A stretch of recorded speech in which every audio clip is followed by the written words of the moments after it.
အားလုံးပဲမင်္ဂလာပါဒီဗီဒီယိုထဲမှာ Able account အကြောင်းကိုကျွန်မပြောပြပေးသွားမှာဖြစ်ပါတယ် Able account ဟာဆိုလို့ရှိရင်တီးသက်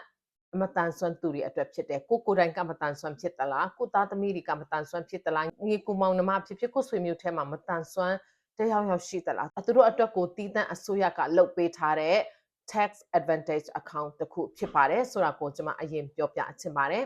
တကယ်လို့ကိုတိုင်ကမတန်ဆွမ်းသူဖြစ်လို့ရှင်ကိုတိုင်အကောင့်ဖွင့်ပြီးတော့ပတ်စံစုလို့ရတယ်ကိုသားသမီးတွေကတကယ်လို့မတန်ဆွမ်းဖြစ်တယ်ဆိုလို့ရှင်သူတို့အတွက်ကိုသူတို့နာမည်နဲ့အကောင့်ဖွင့်ပေးလို့ရတာဖြစ်ပါတယ်အကောင့်ဖွင့်ပြီးသွားလို့ရှင်ပတ်စံကိုကြတော့မိဘတွေကထည့်ပေးလို့ရတယ်ဆွေမျိုးတွေကထည့်ပေးလို့ရတယ်ဘသူမဆိုထည့်ပေးလို့ရတယ်တကယ်လို့ဒီမတန်ဆွမ်းတဲ့သူကလည်းအလုပ်လုပ်နိုင်တယ်ဆိုလို့ရှင်သူကိုတိုင်လည်းထည့်လို့ရတယ်ဒီ able account ဟာဆိုလို့ရှင်ငွေစုတဲ့နေရာတစ်ခုတည်းမဟုတ်ပဲနဲ့တခြား tax advantage account ဒီလိုမျိုးပဲဒီ able account ထဲမှာ investment လုပ်လို့ရတာဖြစ်ပါတယ်ဒီ investment တွေလည်းအမျိုးအစားအမျိုးမျိုးရှိပါတယ်ပို့ပြီးတော့အငိမ်တဲ့ investment လိုမျိုးလည်းရှိတယ်တချို့ဟာဆိုလို့ရှိရင်နည်းနည်းအတက်အကျပိုများတဲ့ investment အမျိုးအစားတွေလည်းရှိတယ်ကိုကြိုက်တာကိုရွေးချယ်ပြီးတော့ investment လုပ်လို့ရတယ်ပြီးလို့ရှိရင်ဒီ able account ရဲ့အသာချက်တစ်ခုကဆိုလို့ရှိရင်ဒီ able account ထဲမှာတသိန်းအထိပေါ့နော် personal asset အဖြစ်သူတို့မတတ်မှတ်ပေးဘူးဥပမာဆိုလို့ရှိရင် SSI ထောက်ပံ့ကြေးရတဲ့သူတွေဆိုလို့ရှိရင် financial asset ပေါ့နော်ငွေရေးကြေးရေးပိုင်ဆိုင်မှုဘယ်လောက်အထက်ရှိတယ်ဆိုလို့ရှိရင်သူရဲ့ benefit တွေဆုံးရှုံးမယ်ဆိုတဲ့ဟာတွေရှိတယ်ဒါပေမဲ့ဒီ able account ထဲမှာတသိန်းအထိကိုသူတို့ personal asset အနေနဲ့မတတ်မှတ်ပေးတဲ့အတွက်တကယ်လို့ able account ထဲမှာ8000ရှိတယ်ဆိုရင်တောင်မှဒီ benefit တွေအစိုးရကနေထောက်ပံ့ကြေးတွေဘာမှထိခိုက်မှုမရှိဘဲနဲ့ပတ်စံစုလို့ရတာဖြစ်တယ်တီးသက်မတန်ဆွမ်းသူတွေအတွက်အစိုးရကအခွင့်အရေးပေးတာဖြစ်ပါတယ်ဒီ able account ဖွင့်နိုင်ဖို့ဆိုလို့ရှိရင်တော့အဓိကအချက်၃ချက်ကိုကျွန်မပြောချင်တယ်ပထမတစ်ချက်ကတော့ SSI benefit ရပြီးသားသူတွေဆိုလို့ရှိရင်တော့ဒီ able account ဖွင့်ဖို့ qualify ဖြစ်ပြီးသားဖြစ်တယ်ဒုတိယတစ်ချက်အနေနဲ့ဒီ Social Security Administration က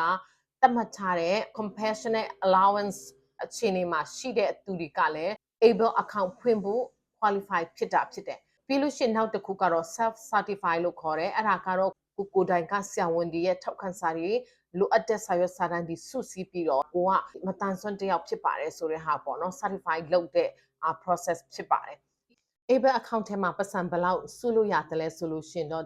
အဲ့ဒါကတစ်နှစ်ပြီးတစ်နှစ်အပြောင်းလဲရှိနိုင်တယ်ဒါပေမဲ့ဒီ2026အတွက်ဆိုလို့ရှိရင်1000အထိထည့်ခွင့်ရှိတာဖြစ်ပါတယ်အားလုံးပေါင်း1000ဖြစ်ရမှာဖြစ်ပါတယ်ဥပမာအဖိုးဖွားလည်းထည့်ပေးတယ်အဖေမေလည်းထည့်ပေးတယ်ညီကိုမောင်နှမတွေလည်းထည့်ပေးတယ်ဆိုလို့ရှိရင်အားလုံးပေါင်းတဲ့အချိန်မှာ1000ထက်တော့ထည့်လို့မရဘူး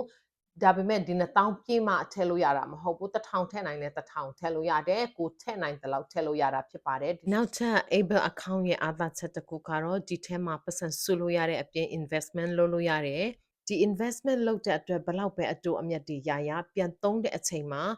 အစိုးရခွင့်ပြုထားတဲ့အသုံးစရိတ်တွေဆိုလို့ရှိရင် tax တပြားမှပေးစရာမလိုဘူး tax free ဖြစ်ပါတယ်အဲ့ဒါကတော့တကယ်သူ့ရဲ့အကျိုးကျေးဇူးဖြစ်ပါတယ်အစိုးရကဘယ်လိုမျိုးအသုံးစရိတ်တွေအခွင့်ပြုတယ်လဲဆိုလို့ရှိရင်မတန်ဆွမ်းသူရဲ့ဘဝတစ်လျှောက်လုံးမှာလိုအပ်နိုင်တဲ့အရာမှန်သမျှအားလုံးနေပါသူတို့ခွင့်ပြုထားတာဖြစ်တယ်နေဖို့ထိုင်ဖို့ housing ရတယ်အစားအသောက်အတွက်ရတယ်ကျန်းမာရေးအတွက်ရတယ်ပညာရေးအတွက်ရတယ်ဒီ technology နဲ့ပတ်သက်တဲ့လိုအပ်တဲ့အရာတွေဆိုလို့ရှိရင်လည်းရတယ်အဲ့ဒါကြောင့်မလို့ကိုတိုင်မို့လို့ရှိရင်မိသားစုထဲမှာမတန်ဆွမ်းတယောက်ယောက်ရှိတယ်ဆိုလို့ရှိရင်ဒီ able account ဖွင့်ထားပြီးတော့ဒီထက်မှသူ့အတွက်ပတ်စံစုပေးထားတဲ့ investment လုပ်ပေးထားတယ်ဆိုလို့ရှိရင်တကယ်ကိုပဲမတန်ဆွမ်းတဲ့သူတွေအတွက်အကျိုးပြုစီတဲ့ account အမျိုးအစားဖြစ်ပါတယ် Roth IRA 529 plan တွေကျမတို့ဂျာပူနာဝရှိတယ်ဒါပေမဲ့ able account ဆိုတာကတော့ကျမတို့နည်းနည်းကျမတို့ community နဲ့အလံဝေးတယ်ပေါ့နော်ကိုသားသမီးကိုပတ်ဝန်းကျင်မှာဒီ able account ကိုဖွင့်လို့ရမှန်းမသိခဲ့လို့ပေါ့နော်ဒီအခွင့်အရေးကိုယူလို့ရရဲ့တာနဲ့မယူနိုင်တဲ့မိသားစုတွေအများကြီးရှိနိုင်တယ်အဲ့ဒါကြောင့်မလို့ဒီလိုမျိုးအခွင့်အရေးရှိပါတယ်ဆိုတဲ့ဟာကိုကျွန်မအမျှဝေပေးတာဖြစ်ပါတယ်လိုအပ်တဲ့သူတွေအတွက်လည်းအကျိုးရှိမယ်လို့ကျွန်မမျှော်လင့်တယ်အားလုံးကိုအထူးပဲကျေးဇူးတင်ပါတယ်